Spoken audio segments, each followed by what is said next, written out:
คณะประจำสภาประชาชนนครหลวงเวียงจันทน์เสนอองค์การปกครองนครหลวงเวียงจันทน์ให้เอาใจใส่เกี่ยวกับการลงทุนของรัฐในปี 2026 นี้ควรจะสวมใส่ฟื้นฟูพื้นฐานโครงสร้างที่มีการเพและนำใส่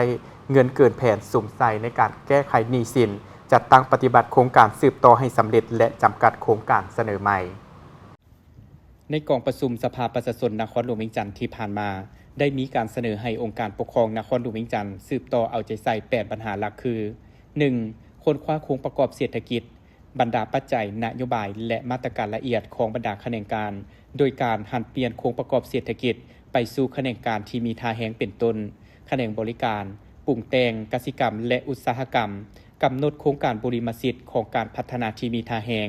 เหมาะสมกับสภาพตัวจริงเพื่อรับประกันการบรรลุอัตราการเติบโตของเศรษฐกิจที่กำหนดในแผนการประจำปี 2026 ให้บรรลุตามแผนการที่วางไว้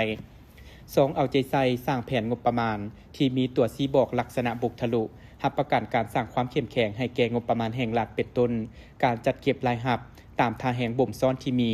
และฐานรายรับใหม่ให้ครบถ้วนเพื่อให้บรรลุได้ตามแผนปฏิบัติรายจ่ายให้สามารถตอบสนองตามความเรียกร้องต้องการของแผนการลงทุนของรัฐและรับประกันการชำระหนี้สิน 3. เพิ่มทวีการส่งเสริมการเข้าร่วมของทุกภาคส่วนเศรษฐกิจ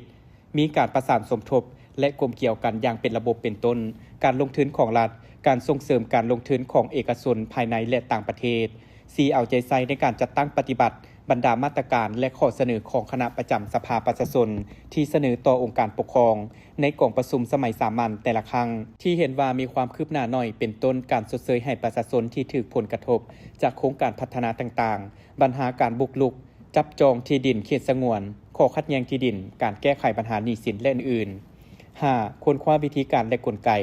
ในการชำระหนี้สินโครงการลงทุนของรัฐให้สอดคล้องกับกฎหมายเอาใจใส่ประเมินการลงทุนของรัฐเข้าแผนให้เป็นโครงการที่มีจุดสุ่มมีประสิทธิภาพส่วนทิศทางการลงทุนของรัฐปี 2026 ควรจะสุ่มใส่ฟื้นฟูพื้นฐานโครงสร้างที่นำใส่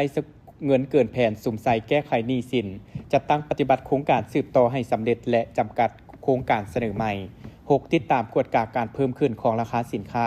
และควบคุมราคาสินค้าตามท้องตลาดโดยเฉพาะสินค้าที่ติดพันกับการดำรงชีวิตของประชาชนค้นคว้ามาตรฐานและวิธีการเพื่อลดผ่อนการนำเข้า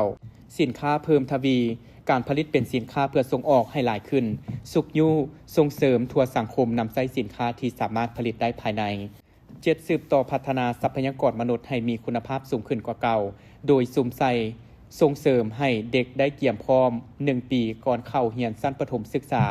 ส่งเสริมการเข้าเรียนและปรับปรุงคุณภาพการเรียนการสอนในทุกชั้นทุกสายพร้อมทั้งสืบต่อแก้ไขปัญหาขาดแคลนครูและปละการเรียน 8. สุ่มใส่พัฒนาฝีมือแรงงานให้เป็นระบบที่เข้มแข็งและมีประสิทธิภาพเพื่อตอบสนองความเรียกร้องต้องการของตลาดและสามารถประกอบอาชีพอิสระลดพรการว่างงาน